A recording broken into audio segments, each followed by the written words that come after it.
human behavior is always seeking a win. We hate, like in a boxing match, and it says a draw. A draw, no, going to overtime. We hate when it's tied.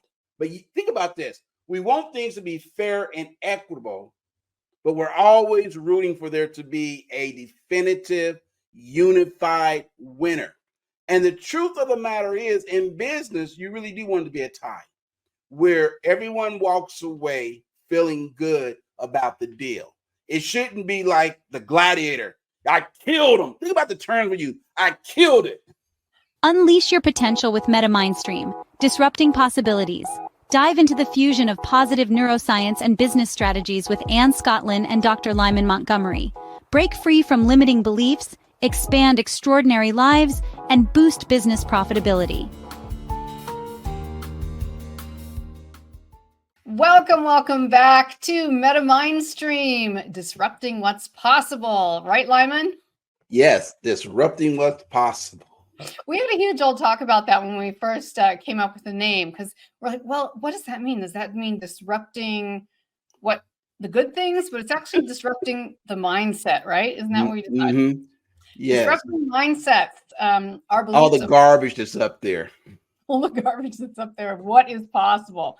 Whether it's what our parents told us or our boss told us or someone at school told us, we have all these preconceived ideas of what we can and can't do. So amazing. So welcome all of you to MetaMindSream and our mission here at Focused MetaMindset, profitability simplified. Isn't that just the best? Win-win. It really is. Yeah, it's a win-win. We're going to talk about that a little bit in the business section. So I'm excited. Yes.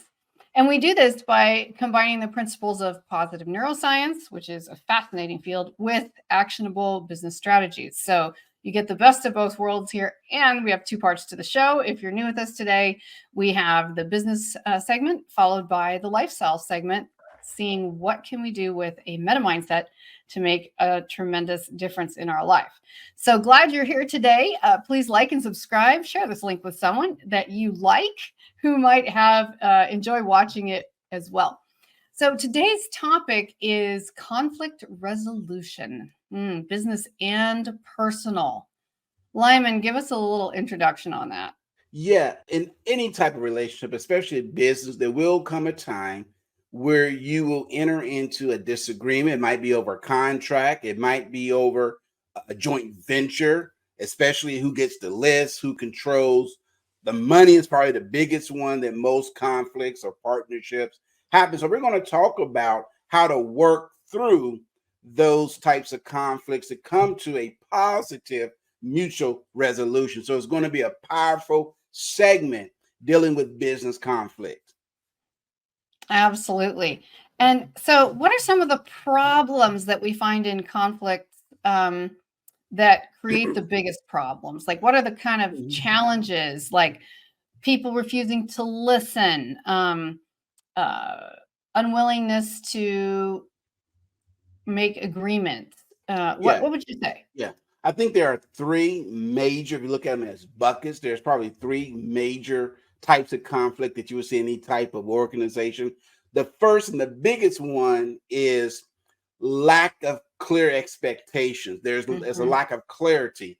And so I'm thinking you should be doing one thing to move the dial in, and maybe you have a totally different perspective, and we're missing each other because there were no clear expectation that you and I agreed upon. So that would be one. Yeah, no, that's a really true one. No expectation. In fact, I think that we may talk about this later when we come to the actionable steps, but having a plan in place, if you're part of a team already, of how you both are willing to agree to conflict resolution. Like, what are the steps each that are as important to each side? What steps are they going to take? Yes, that is correct. You know, what do I expect from you? What do you expect from me? What do we expect as a tangible outcome? So that's number one. The second is we're missing each other as far as our communication style. Maybe I assume that you saw me, putting things together in the office or in the conference room and setting the stage. That was an invite for you to come and help. but I never said, hey, Ann, can you help me set up the room? I just Mm, assumed that you would take the initiative by seeing me doing it, but you had no idea what I'm doing. So that would sure. be the second one Mhm. is we're missing each other because I never shared with you. Can you help me? So lack of communication would be second. First, Yeah. expectation. And second, communication, especially how we should communicate one to the other end. Yes, I think of, when people are drawing up like a collaboration or partnership agreement, Mm-hmm. like it's the exit strategy that gets written right into the plan, right? We all know that at some point in the future, we might not all love each other as much as we do today. Well, we'll love each other, but we may not all like each other as much. We just want to we want to plan for that. And if it doesn't happen, great. But if it does, we actually have something that's written down that says, this is how the things would be distributed. This is, what it takes to wrap up a collaboration or a partnership and allow people to go their separate ways. So Yeah, again, that needs to be communicated. You're right. You're right. right, it's communicating in advance of the problem, which is, I think I've already moved too quickly into solutions. So, but this is going to be really fun. We're going to talk about a bunch of actionable steps for conflict resolution, and in our business segment now, and then followed Mhm. by so much fun, Yeah. conflict resolution in our personal lives, not just with our significant others or etc., but everyone in life. It's not just a business challenge. But first, we're going to take a really quick break. Stay tuned. We'll be right back. Unleash the power of strategic neuroscience with Focused MetaMindset Inc. Boost your decision-making, sales, sustainable growth, and customer engagement. Scan the QR code now for an exclusive consultation. Elevate your profitability with Focused MetaMindset Inc. Hi, welcome back to Focused MetaMindset, and you are watching MetaMindSream with myself, Ann Scottlin, and Dr. Lyman Montgomery. And today we're talking about conflict resolution in business in particular first, followed by conflict resolution in normal life. So, Lyman, tell us a little bit about some of the actionable steps we can take to either avoid or solve. I feel like there's two categories. There's how to avoid conflict resolution on the one hand, and then there's, I'm already in a conflict with someone. It's not like I'm planning it usually. Darn, what do I do now? Yeah. Before I do that, let me get to the third ones. I gave you two as far as setting clear expectations, clear communication, especially to exit. And you need to plan that before. The third major challenge that we see is over finances, the money. Mhm. There's no clear plan forward when you start making money. It's easy when you have 0, 0, 0. But when you start making money, is there a plan in place for distribution? Is there a plan in place for how expenses are paid? Is there petty cash? So those are the top three: expectation, communication, and finance tends to be the big three when it comes to business conflict. Now, when it comes to a solution and working through, hear the word work again, working through, the first one is there has to be a win-win solution going into it, Ann. Mhm. And what I Yeah. mean by a win-win is the solution beneficial to both of us? Mm. Well, that's really good because a lot of times conflict happens because we have. I want to jump straight into lifestyle here. I'm thinking of argument I had recently with my mother, who I love dearly. But yes, okay. When we're determined that we're correct, that's one of the biggest pitfalls, right? Yes. I'm right, you're wrong. I'm always right, you're always wrong. Using those absolute terms. For example, you always, you never. Really? Mhm. So I never. How do we end up in business if I never or if I always? And it's always negative. It's not like, you're always seeing the bright side of every cloudy day. It's always attached to something negative. You never listen to me. You're always going ahead of me, making decisions, and we're supposed to be a partnership.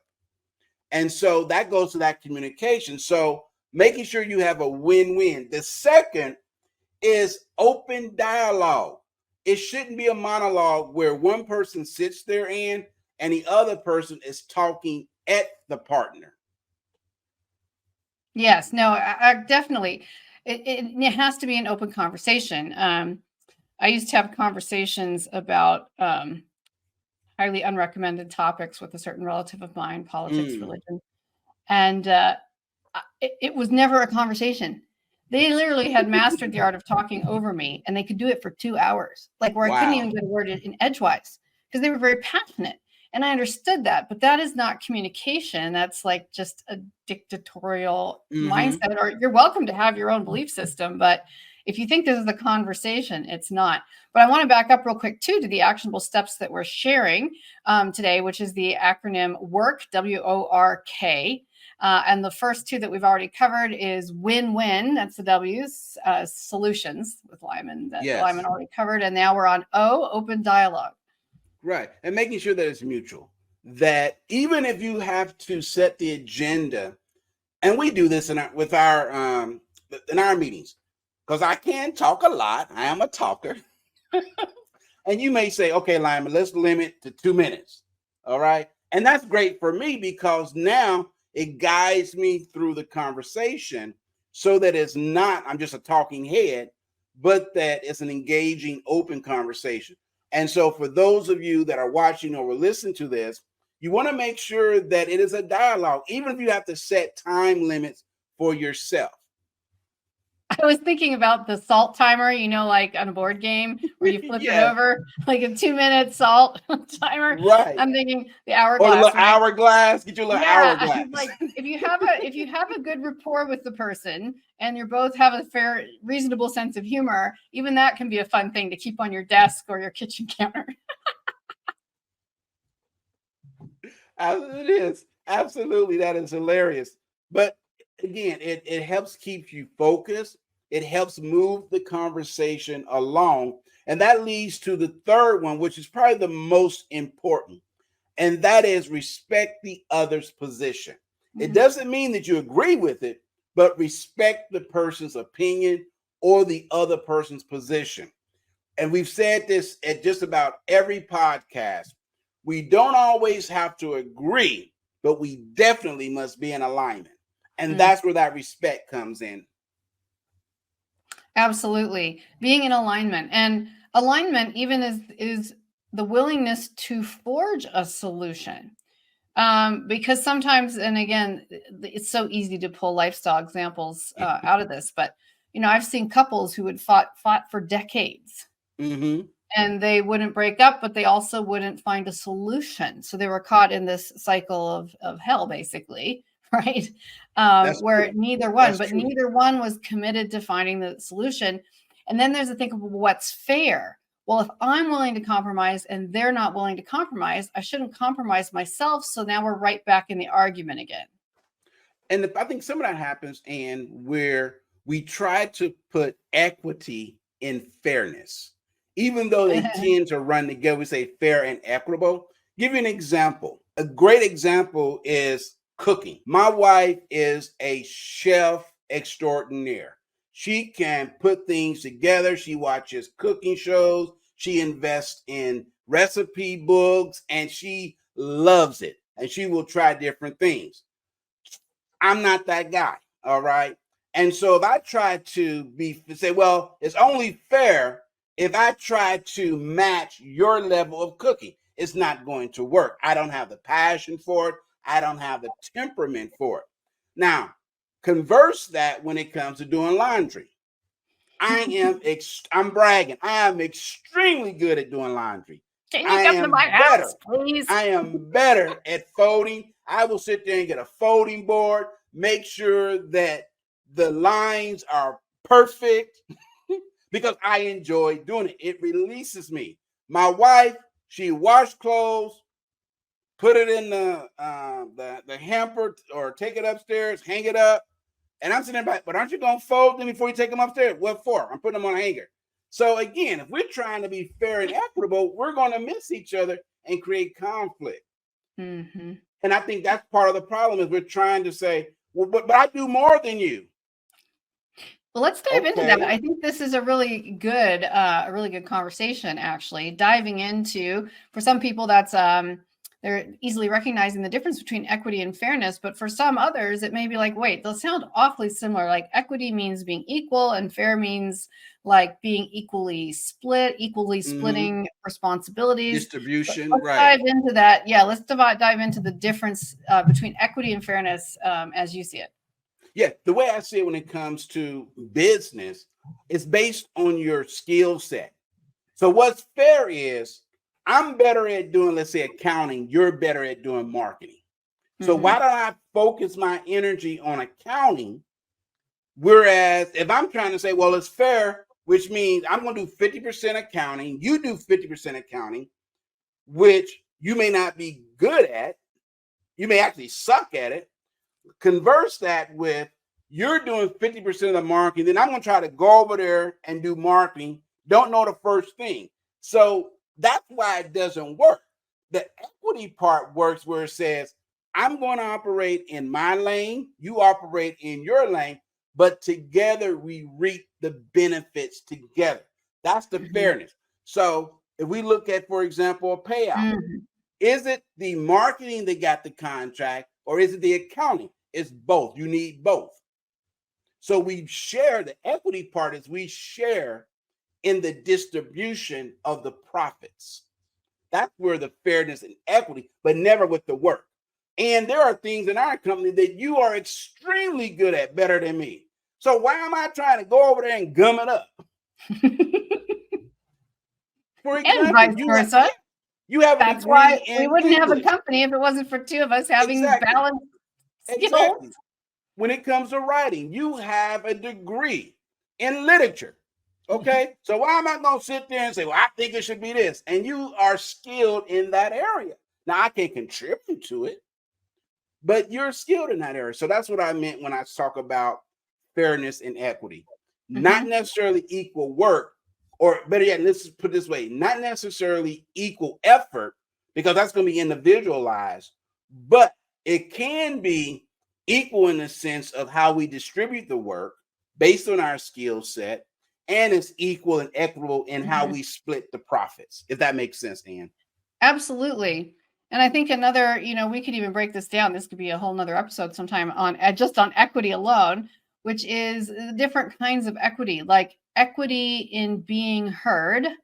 Kind of goes back to the hourglass or the salt timer, right? Again, which is often in a disagreement or a conflict, one person tends to kind of overrule, override, talk over the other. Not always, but sometimes.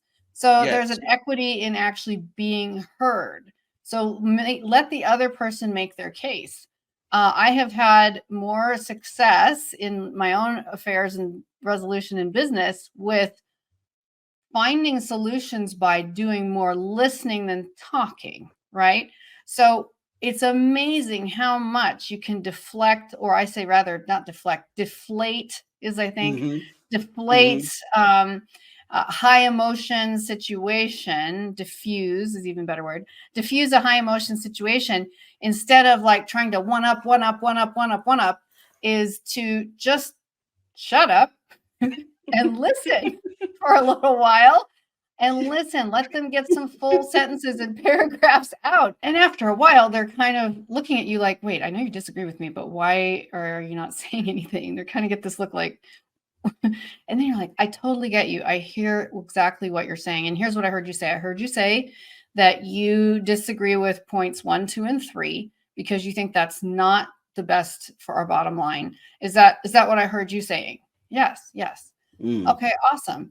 So on point 1, I hear you on that. And but I have a slight variation. I think we're actually in more agreement than you think on point 1. I like we're that. We're wanting the same thing.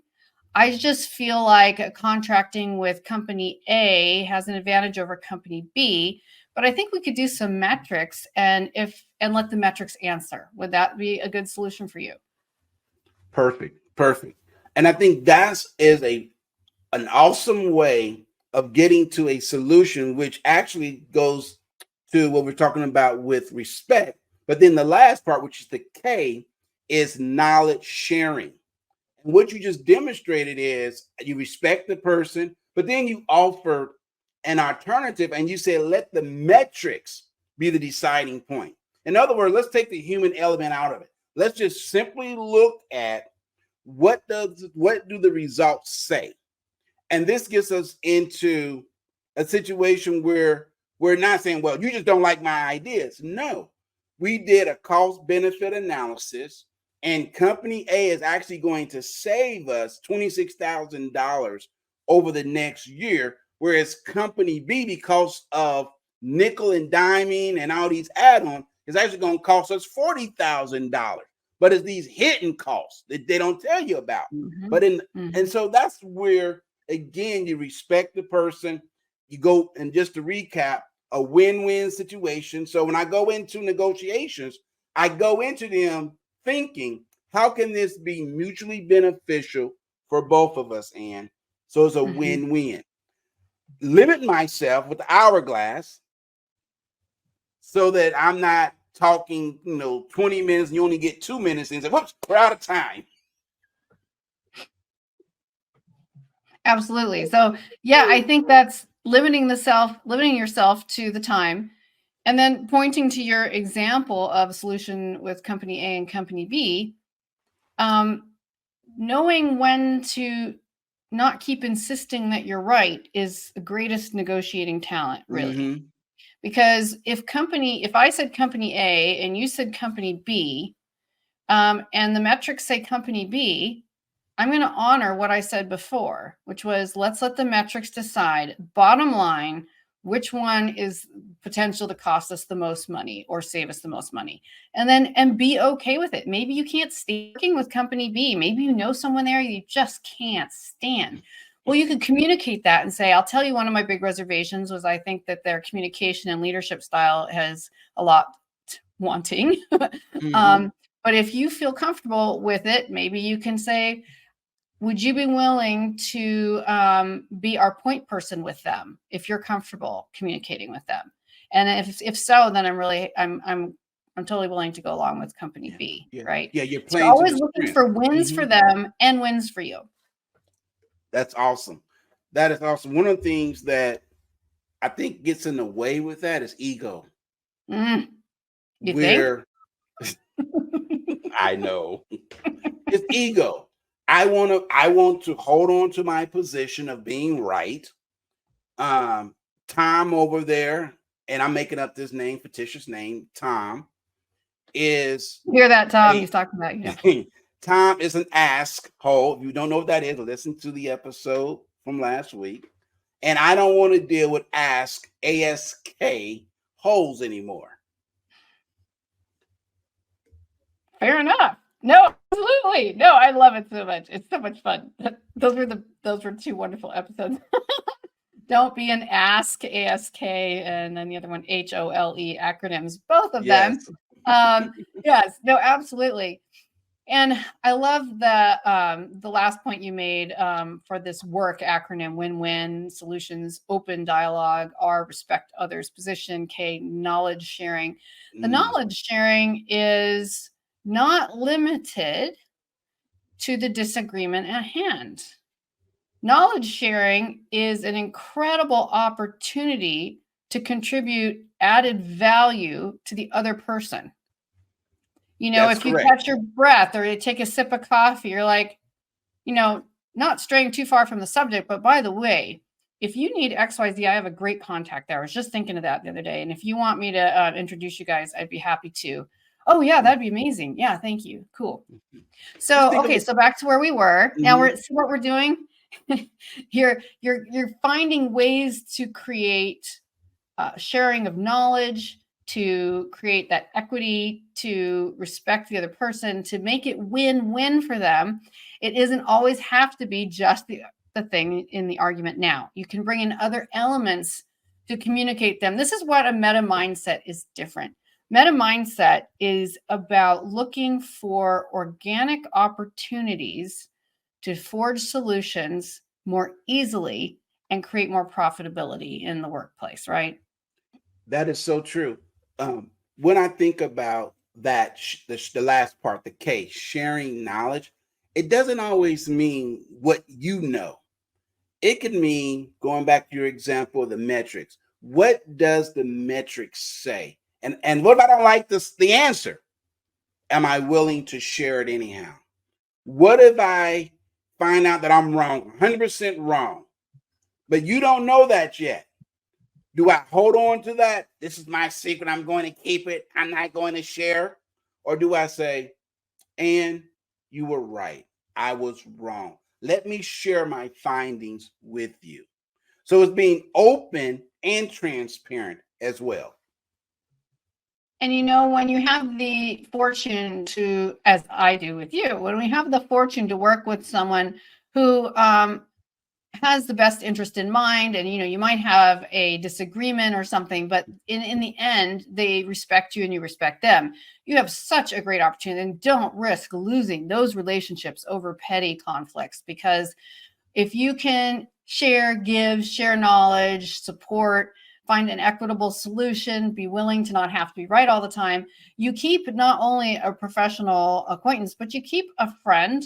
And this is helping your entire company, your entire team situation. By the more strong connections you have, the better. So it's not just about being wrong or right in this one conversation. It's about a long-term relationship. And sometimes you don't have that good fortune, and you have to work with someone who is very stubborn, very egocentric, unwilling to compromise or make any kind of forward movement in the disagreement. In which case, you have an opportunity to kind of sit back and judge, what is the value of this conversation to you and to your business needs?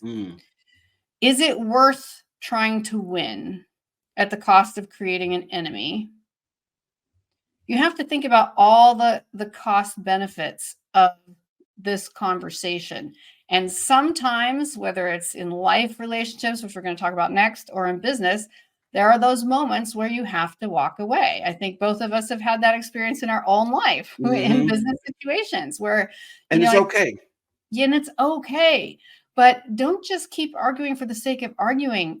Decide in your own mind, like, if we get to this point, it's a point of no return for me. I don't have to be shrieking and yelling at this person, but I can be like, you know what? I totally understand how important this is to you. And I think that you will do better in this choice by me getting out of the way and allowing you space to create what you need to create, and just stepping out gracefully, right? And most people don't expect that, because human nature, like dog eat dog, lion eat lion, is that somebody always has to win, and they get all confused. And then sometimes they'll say, oh, no, I want you to stay included. No, I know I'm being unreasonable. So, like, let's keep talking. And you're like, huh. So there was this movie. There was this movie that makes that point, where it's the Bruce Lee story, where it's supposedly it's true, where the great martial artist Bruce Lee fought this individual named Jack Man, and it was a secret sort of tournament, but no one knew who won. And they were like, well, who won? Did you win or did he win? And they were like, it doesn't matter. Right. And I think human behavior is always seeking a win. We hate, like in a boxing match, and it says a draw. A draw, no, go into overtime. We hate when it's tied. But you think about this. We want things to be fair and equitable, but we're always rooting for there to be a definitive, unified winner. And the truth of the matter is, in business, you really do want it to be a tie, where everyone walks away feeling good about the deal. It shouldn't be like the gladiator. I killed him. Think about the terms when I killed it. I know, right? It was you're my partner. I won. Amazing. Really, really good example that you just shared. I appreciate that. I'm going to think more on that even. Well, we have to go quickly to our second break.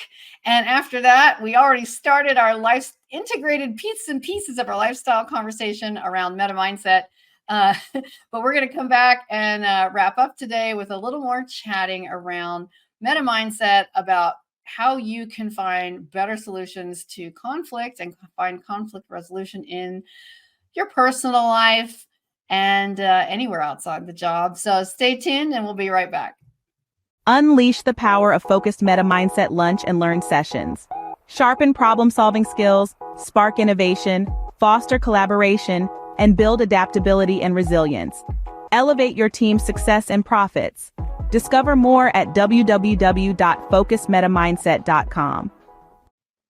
Welcome back to Focused MetaMindset. You are watching MetaMindStream with Dr. Lyman Montgomery and myself. And today we're talking about conflict resolution. And we're still laughing because we were having so much fun on the break talking about conflict resolution stories. So now we get to move on to the really fun segment, which is conflict resolution in the rest of your life.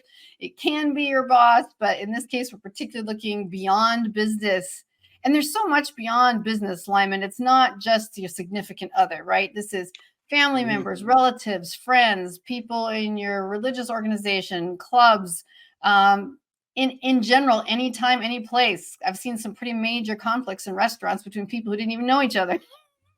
And I think that's where the meta mindset, if you think about it, really comes into play of going beyond what is your natural inclination, or thinking about, well, I normally would have done this. Well, let's stretch that. Let's go beyond that. Let's get out of the box and come up with what I call out of the box solutions. But we tend to always want to go back to our little cubby holes because that's a safe place in conflict. No, absolutely. We all want to go back to our corner, regroup, and come out swinging. I love the analogy. Yes. Time out. Okay, let me regroup. As I just about tipped over my chair there. Okay. So, and in our personal lives, I'm just going to mention this quickly, and anyone, if you're watching, you can play with this later and take this note as well, which is, again, the same acronym WORKS, which is work, WORK, finding win-win situations, O, open dialogue, R, respect another's position, and K, knowledge sharing, in your personal everyday life.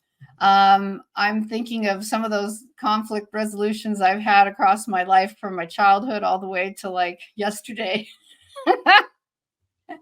And seeing how I could have done better or differently, or what I've learned about the way. What have you learned along the way, Lyman, as life has made you wiser? I'm always sharing stories, man, and I thank God I have a wonderful life partner that allows me to be me. But as you know, we are serial entrepreneurs, and wife and I had a wonderful, wonderful time. We went out to dinner, and we were supposed to do a movie, and she had picked out the movie, and I had some work to do. And I hate to say it, but I'm gonna be honest, because this is a transparent show. I didn't get to bed till 4:30 in the morning, and she was waiting on me. And so she was a little upset with me, but we had but we worked through it. And all I needed to do was to communicate. I told her I was working on a deadline, and I didn't have my clock in front of me. I was just working on, we get into our own head sometimes. And I was just working on some proposals and getting some stuff out. And before I knew it was 4:30 in the morning.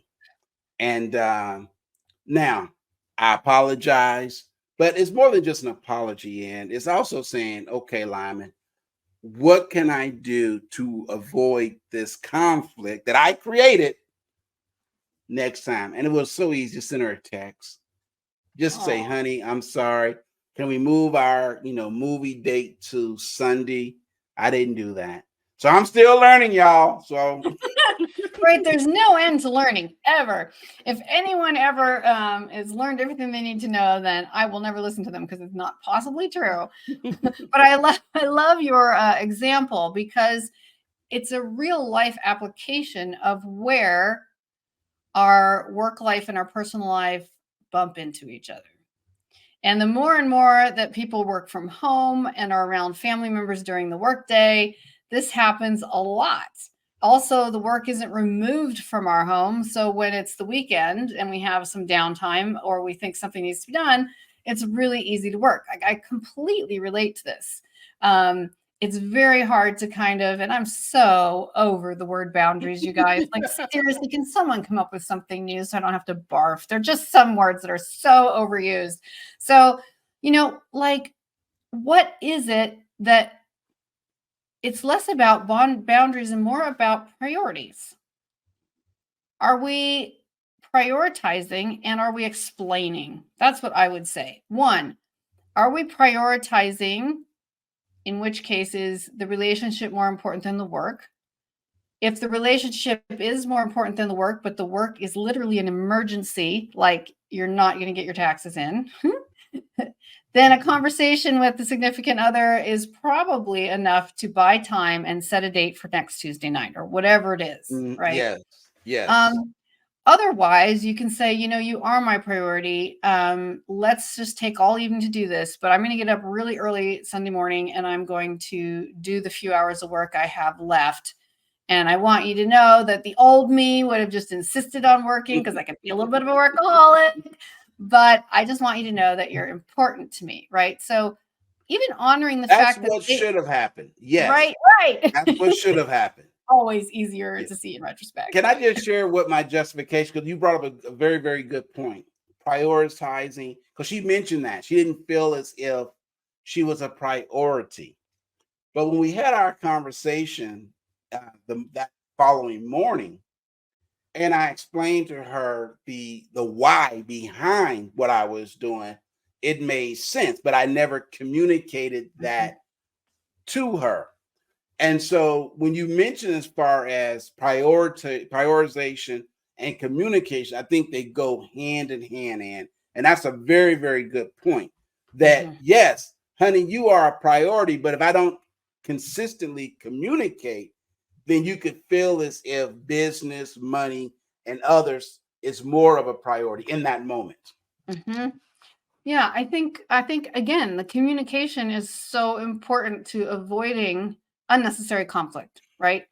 And I could share a bunch of my own examples as well, but but having communication in advance. So, telling people whenever I'm visiting my mother, who likes to be in the room with me like a sweet puppy all the time, and I cannot concentrate, focus, or and I'm like, okay, Mom, I tell you what, I'm going to work from 10 to 11 this morning, and then let's go for a walk and take a coffee break and hang out.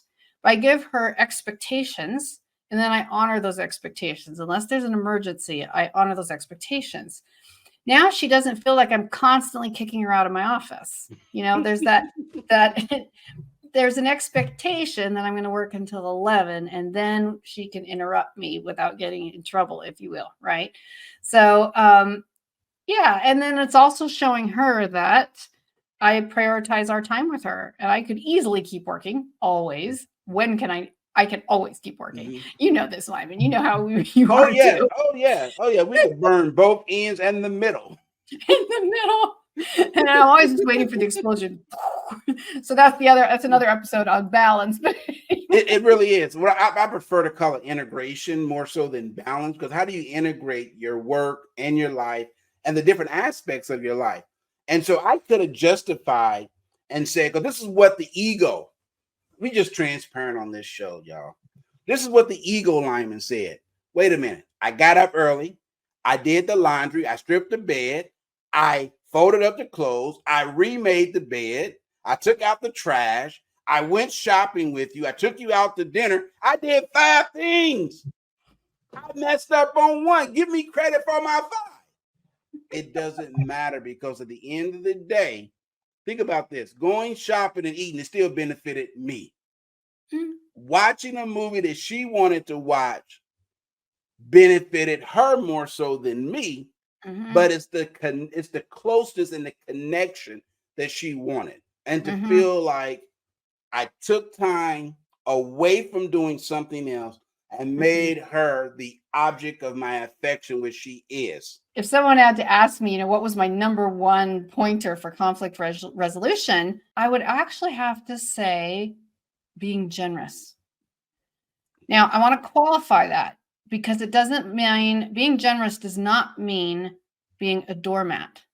A doormat is not a magnanimous position. Being generous is a magnanimous position, which says, I see us as equals, and I would like to offer you a gift to make this easier for you and to make the solution more attainable. Powerful. Being generous in that conversation can strictly be keeping your cool, legitimately, not just pretending. Keeping your cool, that can be a generous gift. Giving up small points that you're willing to negotiate on, that's a gift. That's a way to be generous. If you come to it from a point of being generous, that's a meta mindset, as opposed to the boxing ring where all I want to do is win. That is so powerful. You know, as a former kickboxer and martial artist, I get it. I understand, you know, it's ingrained in you, win at all costs. Your job is to destroy the other person, destroy their weapons. You think about the socialization of most boys. I often say a lot of times, look at the toys, especially growing up in the 70s, all of our toys were destructive. We had Rock'em Sock'em robots. We had G.I. Joe with the Kung Fu grip. So we had all these violent toys, right? And we wonder why we create a society of men, particularly, that thought in the sense of conquest. My wife said something the other day that was very powerful. She said a lot of times the first 3 letters of conquest is con. So you're really conning a person in order to win. I said, whoa. So think about that. Are we conning someone? We're con artists. And we use that con artist techniques unknowingly, it's subconscious, to get what we want. So we practice deceit. We practice infiltration of wrong information. We sabotage sometimes our own thinking, our own belief system, self-sabotage. It's because we have become our own con artists in order to conquer something or someone else. And so when she said that, it got me to thinking about how many times, Ann, have we taken an alternate route rather than being honest and transparent and say, well, maybe I can take the side door, or I'm not going to share what's really going on until I get the deal. Yeah, no, you're absolutely right. And I love that example as well. So many great points and so many things we could expand on another time. We always just it's like Pandora's box on these shows. We're like, oh, let's talk about that. Oh, let's talk about that. Oh, that would make a great one. So yes, so let's put those in our notes. And then any of you that are listening or watching today, if any of that really resonated with you, we would love to hear your feedback, your questions. Shoot us an email. The email is streaming below, and or in the notes. You can find it. Shoot us an email. Also, if there's a topic you'd love to see us address, shoot us an email. We will write you back. We're so excited, and you, our listeners, are a big priority for us. We love working with our clients and our listeners. It's one of our greatest joys. You think we're having fun here. We even have more fun when we're working with others. So yes. Thank you all for joining. Thank you, of course, Lyman. And to the rest of you, share this link with someone you like, someone who could use a laugh and some great information. Like and subscribe, if you would, on whatever platform you are watching this. And we'll see you again next time. Thanks, Lyman. Take care. Thank you. Cheers. Bye-bye. Bye.